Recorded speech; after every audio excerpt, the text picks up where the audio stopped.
Welcome back. It's Tony Robbins again here with Money Master the Game, 7 simple steps to financial freedom.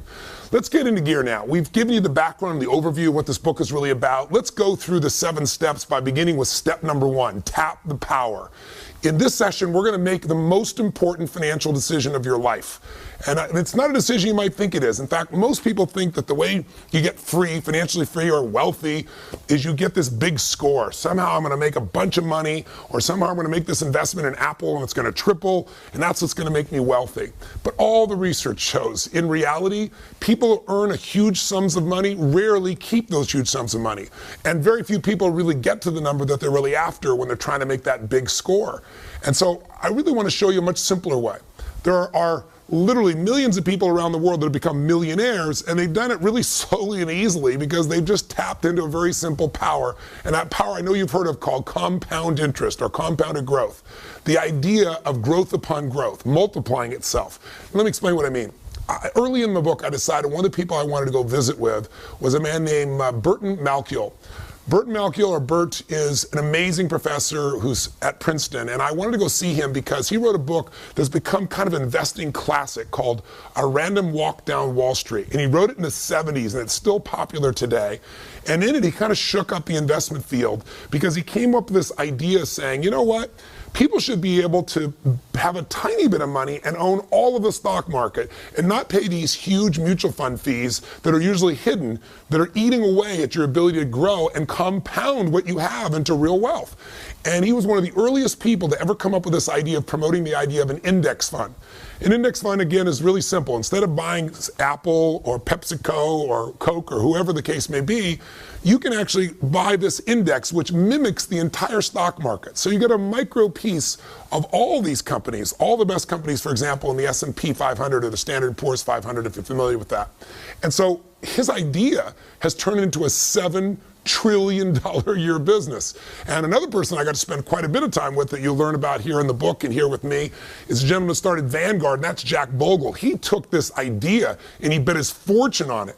Both of these men understood something. And when I sat down with Burton Malkiel, the first thing I said was, look, I know you're a straight shooter. The guy definitely shoots from the hip. He doesn't care what people think. I said, tell me, what's the single biggest mistake that individuals make, that investors make in their life? And he said, Tony, beyond a shadow of a doubt, is they don't take full advantage of the power of compounding. He said, Einstein said it was one of the single greatest inventions of humanity. Understanding it can change everything in your life, and everybody says they understand it, he told me, but very few people tap it. He said, understanding something intellectually is not the same as doing it. If you're doing it, then you know it. If you understand intellectually, you know, like I've said before, that and $3 will almost buy a Starbucks buck of coffee. So what you really have to understand is how it works. And so I asked him, I said, Bert, what's the best way to teach it? And he went into this riff, and you know, he's in his late 70s, and it was kind of like I've read him describe this before, but watching him do it there in front of my eyes, his eyes sparkled and he got all in state. You can see he's done this so many times, but it's like a great musician, you know, it's like a Bruce Springsteen going off and doing a riff there directly for you. And his riff was to tell me the story about William and James.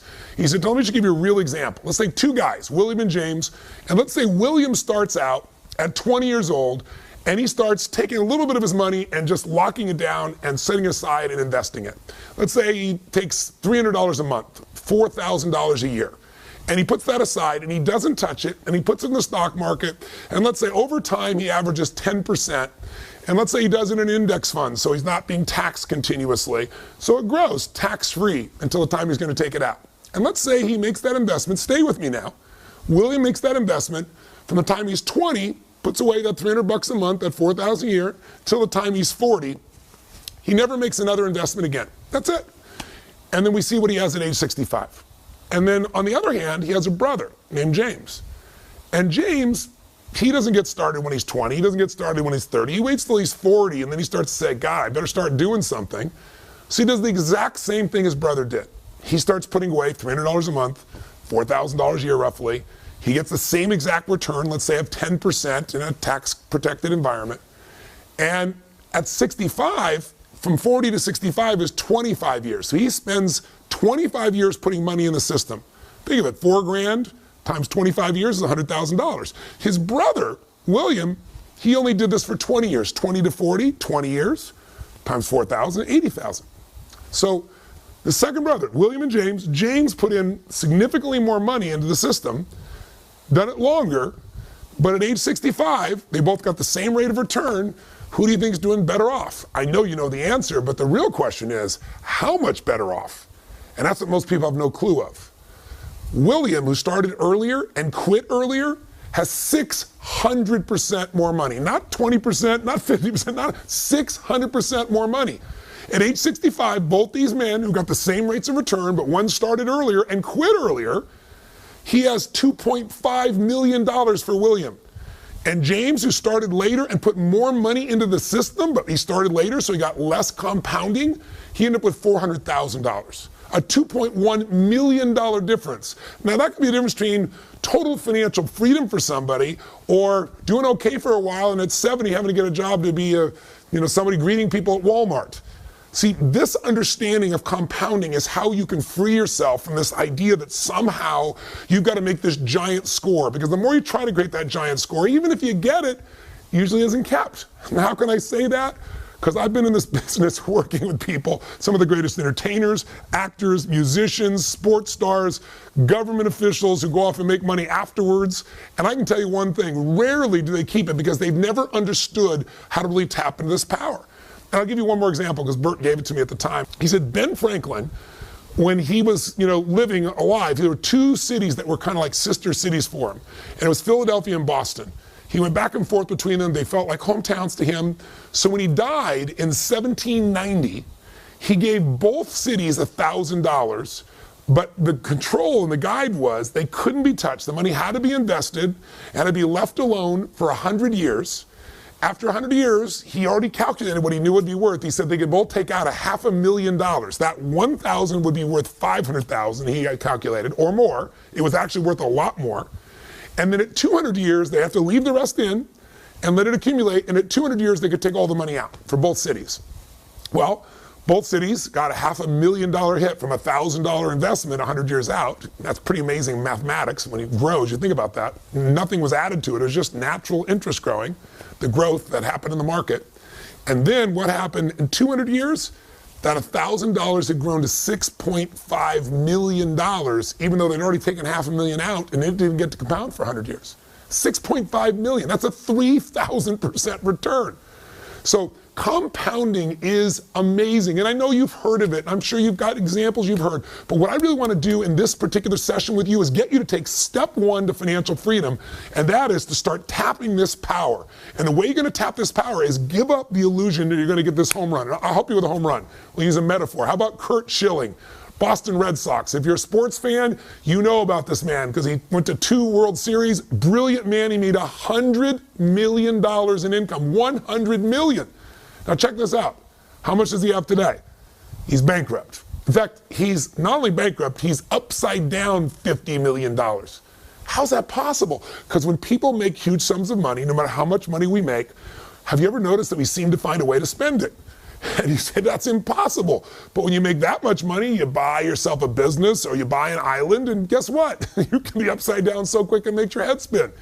About, if you're old enough, maybe you remember LA Confidential and the woman who won the Academy Award for that, Kim Basinger. Or maybe if you've really been around a while, you remember 9.5 Weeks. She was the highest paid actress of her day. She was getting $10 million a movie at a time when no one ever dreamed of those kinds of numbers. But guess what? Today, she went through bankruptcy. She bought a little town, paid $20 million in Texas for a town, made some bad mistakes, and went bankrupt. I could give you a list that'll make your head spin. I mean, some of the greatest people that found themselves, if not bankrupt, completely busted. People like Willie Nelson, Marvin Gaye, Francis Ford Coppola, who did Godfather, for God's sakes. These are people that made more money than most people ever dream of. Or how about Mike Tyson? Mike Tyson made $500 million in prize money. He actually earned $500 million and then went bankrupt. In fact, he was upside down $27 million. Michael Jackson reportedly had a contract for almost $1 billion, and he couldn't make the payments on his ranch, the Neverlands Ranch, at $25 million. And after he's passed away, people have made a fortune, like a lot of artists. But at the time of his death, things are pretty rough. So it doesn't matter how much money you have. In fact, most people describe what happens with, let's say, a fighter, even somebody as brilliant as Money Mayweather, brilliant guy, unbelievable fighter. But if you talk to nobody less than 50 Cent, his former friend and partner, he said, let me tell you what he does. He goes out and he fights, he gets the money, he spends the money, and then he fights. He said, and he carries around a Louis Vuitton bag full of literally $1 million in cash, just in case anything special happens he wants to take advantage of. So God forbid if something happens to this man and his ability to fight, he could be in real trouble. We can't do that. And it's easy to make fun of somebody else and go, well, look at what they're doing. But don't most Americans really, instead of fight, say work, earn the money, spend the money, work? That cycle is the worst cycle on earth, and that's a cycle I want to get you out of right now, today, by tapping the power and making step one the most important investment decision in your life. So what the heck is it? Well, what if you decided that you were no longer going to be a financial trader? What are you talking about, Tony? I'm not a financial trader. I don't invest in stocks. I don't do that stuff all day long. Most Americans are financial traders, even though they don't think of themselves that way. Why? Because if you're trading time for money, you're making the worst financial trade in the world. Your goal, and the goal I have for you with this book, is to make money your slave. You want money to work for you, so you don't have to. Until that happens, you'll always have some level of uncertainty or fear or stress or insecurity, because there's only so many things that can happen that mess up your income flow and you're in trouble. What would it feel like if you could build what I would call a money machine? Something that made money while you slept. Something that literally every day of your life, even if you weren't working, could provide you an income without ever having to work again. Because see, I ask people all the time, what are you investing for? And people say, well, I don't know, I'm doing my 401k so someday I can retire, or I'm investing so that I can get, more assets or a bigger nest egg. No, you're not. You're investing for one thing and one thing only. You're investing because you want an income. You want an income that will last longer than you live. In fact, I mentioned before, the number one fear of baby boomers today is that not they're going to die. That's their number two fear. The number one fear is I want to run out of money while I'm alive. And millennials have the same fear because, according to statistics, about 70 to 75% of the people are going to run out of money before they die, and we're all living longer. So the chance of that happening is off the charts unless you and I create a money machine. What does that mean? It's really simple. The most important financial decision of your life is deciding that a portion of all the money you earn in your life is yours to keep. That you're not going to give it up. It's for you and for your family, and you're going to keep a portion of what you earn forever, and you're going to grow it. That you're not going to give it to, Kate Spade. You're not going to give it to the Gap. You're not going to give it to whoever you normally gave it to. You're going to keep that for yourself, and you're going to grow it into something that literally will make it so you don't have to work as long as you live. I call it a money machine because it's really simple. If you were to just think of yourself right now as you're a money machine, if you take a look at this graphic, here you are, you worked your tail off, and what happens? You use your efforts to get money. You trade time for money, you take work and effort for money. But what if you just did something so simple? You already know to do it, you're just not probably doing it at the level that you could. What if you made a decision that a percentage of what you earn, you're never going to see it, it's just going to instantly and automatically be put into building this money machine, where you're going to take a portion of what you earn, 10%, 15%, 8%, 20%. You get to decide the number. But a portion of what you earn, no matter what, before you ever see it, it's almost like a tax, but the tax is paid to you instead of the government. The tax is for your future self. The tax is about creating financial freedom, so you're not like most people who end up their life being stressed out all the time, where you're the person that can do what you want, when you want, where you want, with whomever you want, because you got freedom. How do you get there? You take a portion of this money that you've done right now and you've earned, you automatically start to fill up this money machine. And just visually imagine, as you work, more goes in, you fill it up, and there's a point, a tipping point, if you will. We call the tipping point a critical mass. There's a point where the money you've saved and invested will have grown to a point that there's enough there that if you were to get just a small return on your money in a secure environment, the income off your investments, just the income, the investments are still there, the money is still there, that critical mass, that nest egg is so big that the interest you make on it alone, that interest gives you the income you need to live your life as long as you live without ever having to work again as long as you live, period. Now, I have that privilege. And I'm fortunate to have helped a lot of people establish that who thought it would never happen, because they don't understand that when you take that little piece aside, you're not just putting in this money machine. If you're smart, if you do what we show you in this book, the other 6 steps, that money won't just sit there accumulating. That money is going to grow. That money while you sleep is going to make more money and grow and grow and grow, so you get to that critical mass, that nest egg, that peak number where the income frees you for the rest of your life. Now here's what's ironic. And I mentioned this before, but I want to reinforce it for you. If you do this, you will get to the point where you won't have to work. And then I will warn you in advance, you will work. And the reason why is because the secret to financial freedom is not having to work. It's not working. The idea that you don't have to work frees you up. Us, as human beings, we have to do something to be productive or we go crazy. I can't tell you the number of people that I've met who've hit the jackpot and then they don't do anything and they're depressed or they're frustrated or they're bored out of their mind. You just want to make sure that what you do with your time is what you love, that it's your passion. And if your passion is your work, you'll work more. In fact, it used to be that the game, remember, was get rich and retire at 40. And now the game is get rich and retire at 80 or 75 or 85. Like I've told you, my friend Steve Wynn, 72 years old, still going there. Warren Buffett, 84 years old. I mean, you can go to person after person after person. The people who make the most money, people who make more than $750,000 a year, the vast majority say they'll never retire, or if they retire, it'll be in their late 70s. That's because the game is different. But I'm going to tell you something. When you don't have to work, you don't have to, you walk different. You talk different. You feel different. You go, Tony, well, that sounds like a pipe dream to me. That's because you don't understand compounding. Because you're looking for that big score that hopefully someday you're going to get, when really, truly, if you were William and not James, and you took a little bit of money and set it aside, and you just let that grow through time, you can have millions of dollars for yourself. And I'm going to show you how to make sure to maximize it. I'm going to show you how to make it more tax efficient so you keep more of that money. I'm going to show you how to diversify it so you protect it. I'm going to show you what I've learned from the best people on earth, but none of it is any good if you don't decide on a specific number that you're going to automate to make this happen. Now, I know when I say this, a lot of people say, well, how much? Well, the minimum should be 10%. And ideally, in the world we live in today, if you're 40 or above, 45, you should be looking closer to 15% because you have less time to use compounding. So you got to load the system with a bit more. And first thing you'd say, I'm sure many people is, are you kidding me? I don't have that kind of money. I'm spending everything I have right now to keep my credit card bills going, to keep myself going. Everything I earn, I spend. That'll always be true. It doesn't matter how much money people make. Trust me, I've been there myself.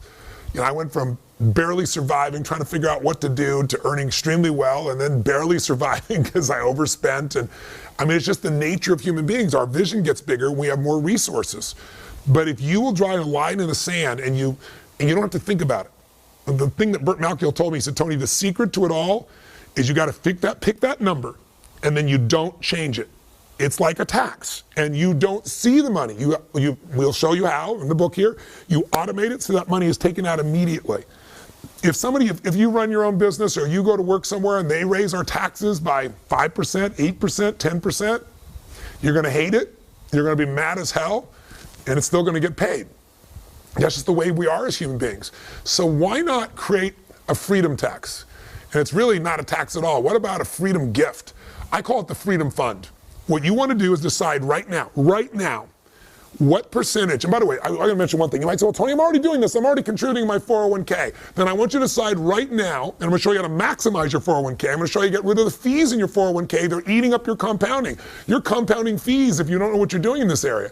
But if you're already doing this, I want you to pick a number right now that you might increase to. And before you pick the number, whether it's 10 or 15 or 20, whatever that number is, you're going to want to decide it and not change it, other than increase it maybe in the future.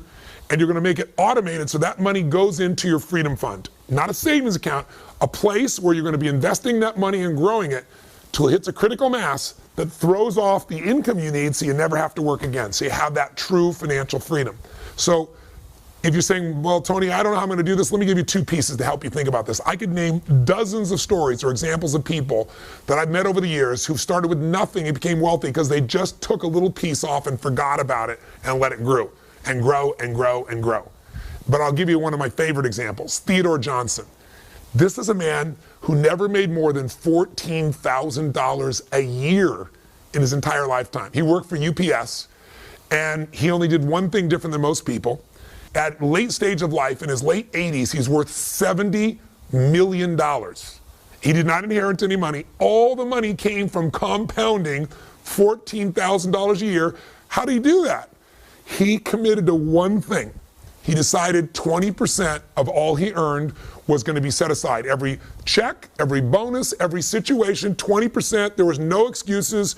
He'd have to find a way to do things differently, earn money other places, but that 20% was sacred. And it compounded over a lifetime for him and gave him $70 million. In his late 80s, he donated $35 million away, still had $35 million, and guess what? Never made more than 14 grand.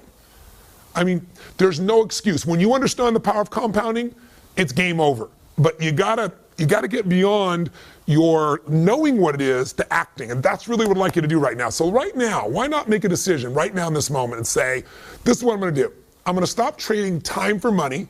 I'm gonna make money work for me. I'm gonna make money my slave, and I'm gonna make a decision right now that no matter how hard it may seem in this moment, I'll get used to it. I've got to decide a number that I'm gonna set aside, and that number's not gonna move, and I'm gonna automate it.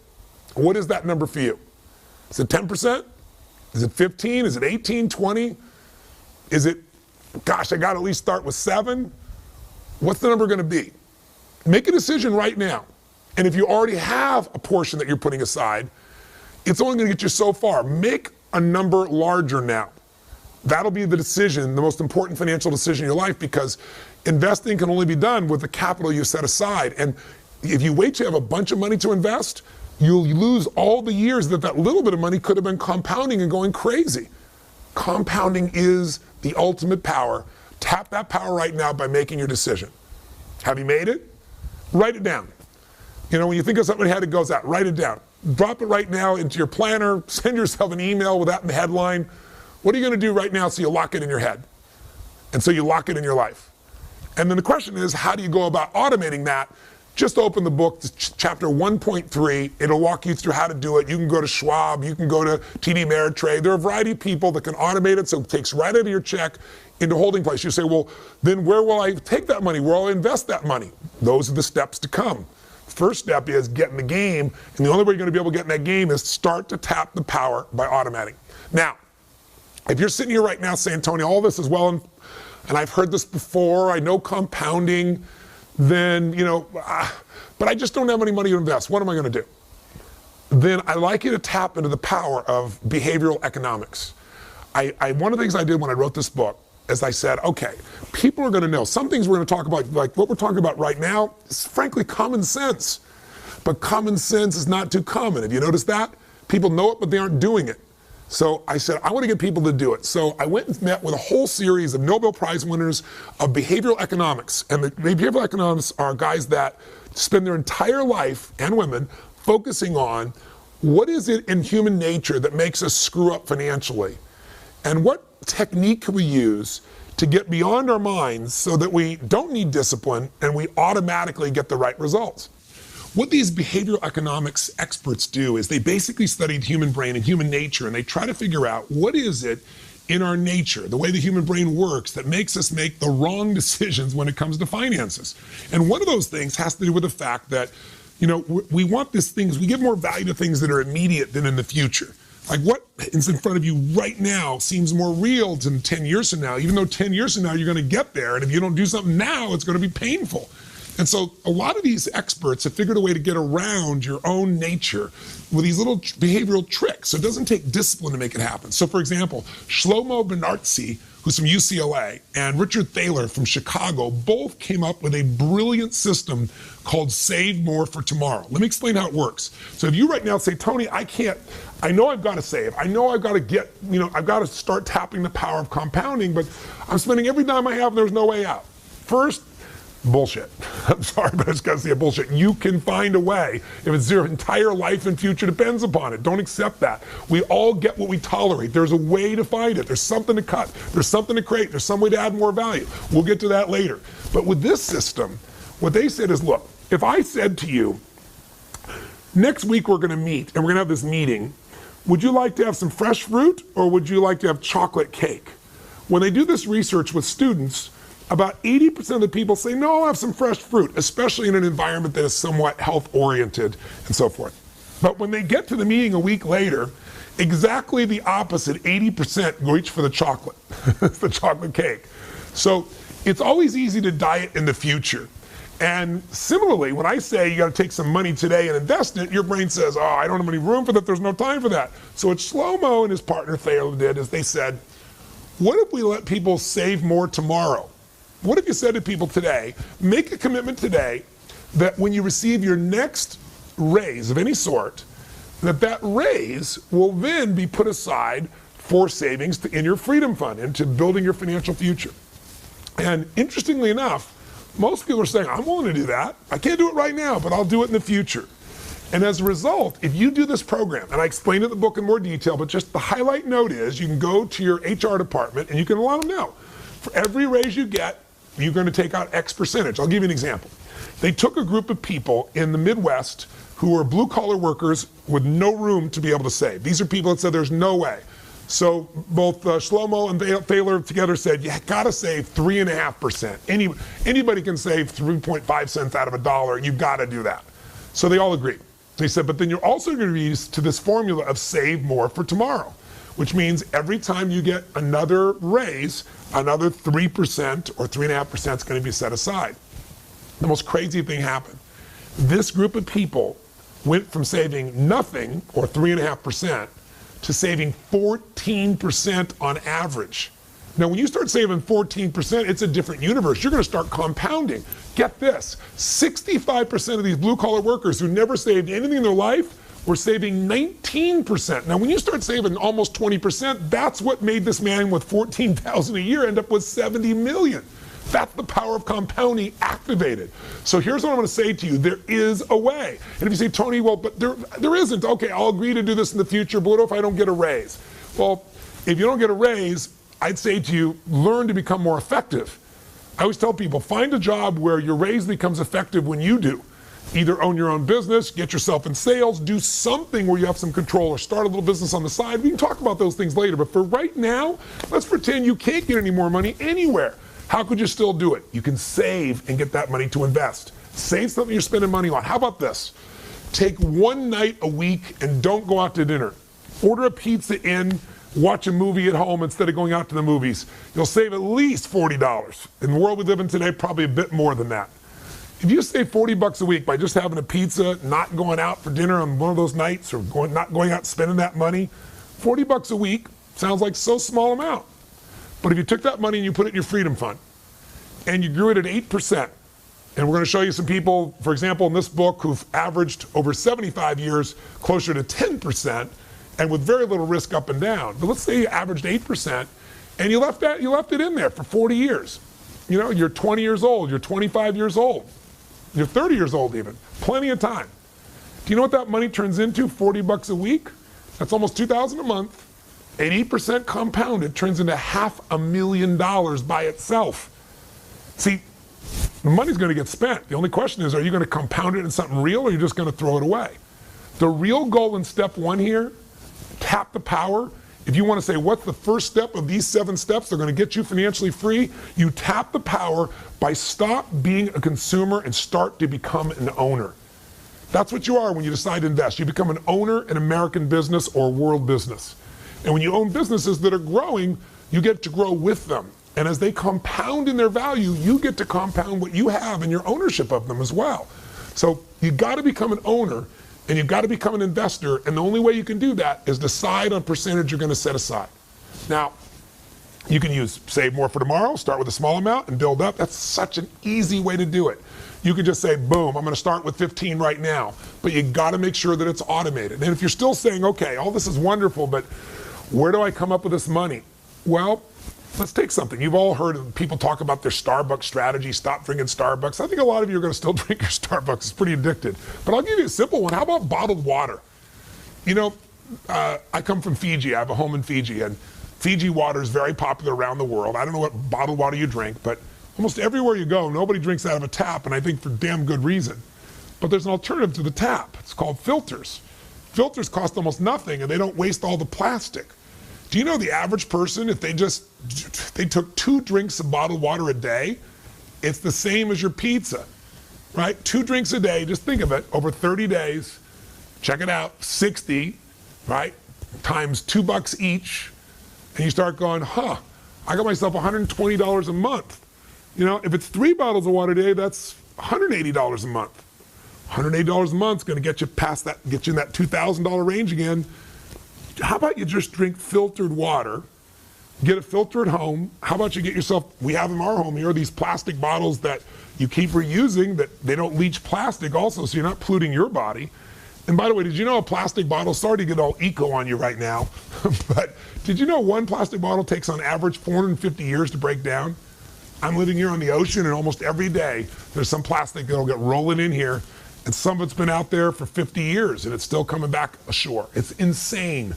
We're living in a way that makes sense. We're using all this fuel to bring the water from someone else when you could filter it right here.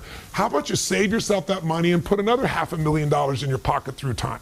Just another way of thinking about it. In fact, if you're trying to figure out how the heck do I ever get the money to invest in the first place, I'd say there's a couple places you could look, and I'll wrap this video up. One, you could certainly find some things that you're currently spending money on that no longer give you joy. A friend of mine I wrote about in the books, the lady here she finally figured out she was spending so much money on her car. It was an old car, and the fixing in the car and the fuel in the car. With financing, she'd go buy a brand new car. She went and bought a brand new Cherokee white pearlescence Jeep. She had this giant smile on her face. She'd only been through like 5 chapters of the book, but she figured out, you know what? For the money I'm spending, I could have a much better quality of life. And she was saving money also that she now put in her freedom fund to invest. In other words, money she was spending on the car, she got a better car, and the savings were now creating for a financial future where she wasn't the money machine anymore. Her freedom fund was going to become the money machine. You follow me? So there might be some things you could cut. There might be some things like water or bottled water you're not losing anything. In fact, you get something better for yourself and less wasteful. So that's one approach. Another way is to find a way to earn more. And I'll show you in the book, we'll go through a section where I give you 5 little mini chapters. How do you save more? And I show you all kinds of examples so you have this money. I show you how you can earn more so you can speed up the process. And you say, but Tony, I can't earn more. I'm a school teacher. Well, I have the same mentality. My mom, when I was growing up, she wanted me to be a truck driver. She used to watch those Truckmaster truck driving schools, and they talked about you can make $24,000 a year if you become a truck driver. And my mom said, you've got to do this. You'll be on the open road. You'll have the sense of freedom. Your father's locked down. My father worked as a parking attendant underground in a Century City garage in LA for 30-something years of his life, my natural father. And she said, you'll make twice as much as your father and you'll have more freedom. But I looked around and I thought to myself, I think truck driving is a beautiful thing, but I had a mission of things I wanted to do. And I also thought, I don't think I could ever drive that truck far enough or long enough to be able to have freedom for my family for the future, because I didn't understand compounding. I could show a truck driver today how to do it, but I didn't know how. But I did learn something really important along the way. I was 17 years old, and I went to meet this man. Didn't go meet him. I went to attend a seminar by a man named Jim Rohn, who later became one of my first mentors. And Jim was a personal development speaker, and he would get up and talk for 3 hours, which I thought was a long time. If you've been to one of my seminars, you know that's not a long time. And he would share these tools and philosophies of how to improve your life and a few strategies. And I was very touched by him. And the very first night I met him, he said some things I never forgot. He said, you know what? Everybody wants life to change, but for your life to change, you have to change.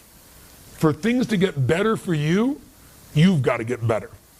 And he said, instead of complaining about how you don't have the money and how things aren't fair or going on a strike, he said, rarely will that get you. Strikes will get you pennies of improvement. He said the most powerful thing you can do in the marketplace is to understand how the marketplace works. And here's how it works. If you can find a way to do more for others, if you can find a way to add more value and become more valuable, you will become worth more. But you got to be worth more. You've got to be able to say, how can I do more for this business I work on? How can I help them save them money? How can I bring skill sets to make them more profitable? You've got to think about that, because we're all paid in accordance to what our worth is in the marketplace. Not our spiritual worth, not our emotional worth, not what our worth is as a soul, but our economic worth. See, in the world we live in today, there are people that make $7 an hour, and there are people that make $3.5 billion a year. I'm not saying one is better or worse, but I'm saying one has a lot more choices. Now, why? Because if you go to work at McDonald's and you're working fast food, you're going to make about $7.75 an hour currently. I just looked it up, crazy. It depends on where you live in the country, but $7.75. Now, at $7.75, you don't have enough to really support your family in any way. You're going to have enormous stress. And we could say, well, we should make that number larger. But in reality, the reason you make $7.75 if you work at McDonald's is because almost anyone can be trained to do that job, especially the way it's automated today, in about an hour, maybe 2. But if you're going to earn more, you've got to be able to give more, do more, create more. And I don't mean just work harder. You got to do something that adds more value. David Tepper made the most money of anyone last year in personal income. He made $3.5 billion with a B. And that's because he's a hedge fund guy. And we live in a world where the majority of people are putting their money in a bank where they're getting virtually no money, or maybe 25, a quarter of 1%, maybe 1%. And this man got people invested with him a 40% return. Now, when you get 40%, that changes your life. Some people, if you're getting a quarter of a percent, if you're getting 1%, it's going to take you a couple decades to double your money. At 40%, you're going to double your money in very short order, less than 2.5 years. So it's an interesting process to see what that value is. And he said, Tony, what you must do is find a way to do more for others than anybody else has done. He said, if you can find a way to help millions of people, then obviously you can be a millionaire if you want to be that. He said, but it's got to be something they want, something they value, something they think is incredible. Now, why do I tell you that? Because the first time I started talking about compounding and saying one way to do it is start to earn more and put more aside.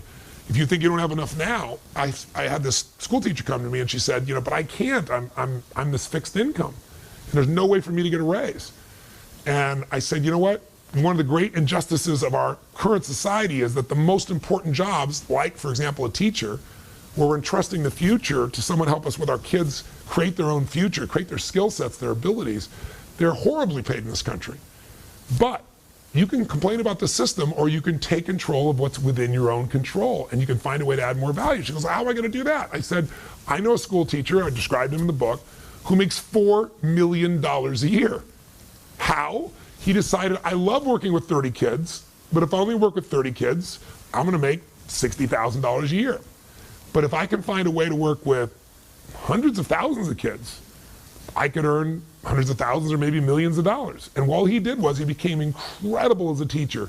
He's a Korean man, and he just kept better and better. He's always finding a better way to teach, always finding a more enjoyable way to teach, always finding a way to help people remember and learn quicker. He was just a learning machine, and that added value. Every other teacher taught the same stuff. He brought students unique things, and they wanted it. So he created a website where he could mentor them, and we automated the mentoring. He now makes $4 million a year. So I'm just saying this to you not to say you have to make $4 million a year, but my bet is with some creativity, you could come up with something that could bring you an extra $300 a month. And $300 a month, invested over time, could easily bring you $1 million just based on the math and types of returns I described to you earlier. Not a bad thing. If you found a way to do something bigger, all the more power to you. I got a chance, I was on the Today Show one day, and they called me up and they said, we got Warren Buffett, and we want to have you on, and we're going to have the woman who is the youngest female billionaire in the world.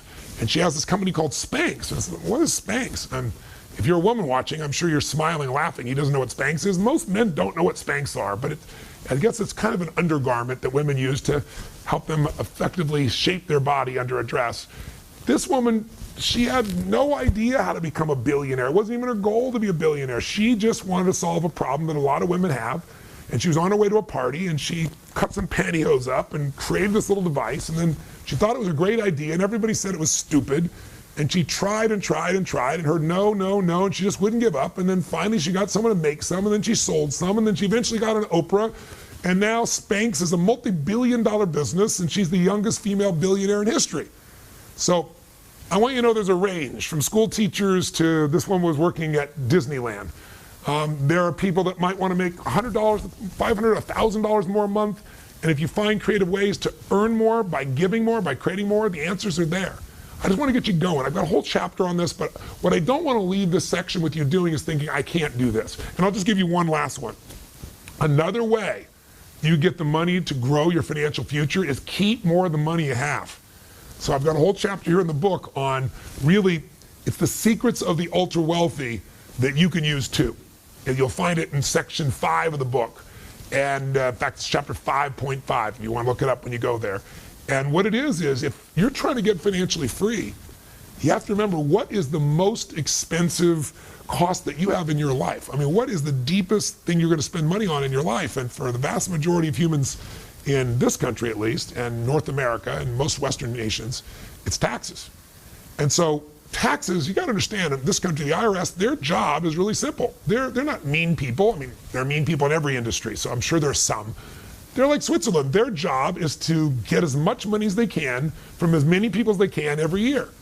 And your job, according to the Supreme Court, is to use all of your ethical capacity, everything that's ethical, everything that's legal, to pay the least that you can, and you have that right. That's not being not democratic. Now, I paid plenty of taxes, tens of millions of dollars in taxes, and I'm really grateful that I have the ability to do that at this stage of my life. But I also have learned from all the best investors that I've worked with, I'm talking the best on earth, they all know that tax efficiency is one of the ways to speed up how to get from where you are to where you want to be.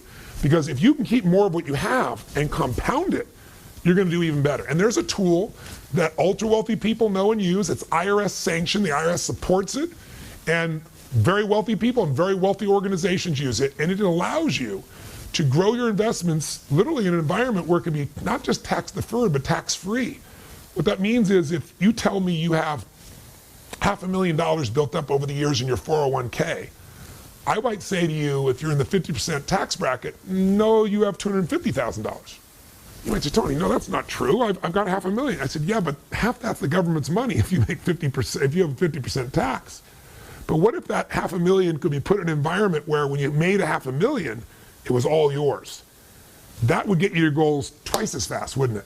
Or if you're at a 30% tax rate, 30% faster. It might save you a decade.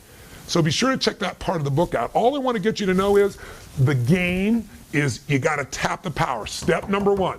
Step number one of being repetitive, but I want you to get it. We want to make that decision right now. Step number one is make the most important financial decision of your life.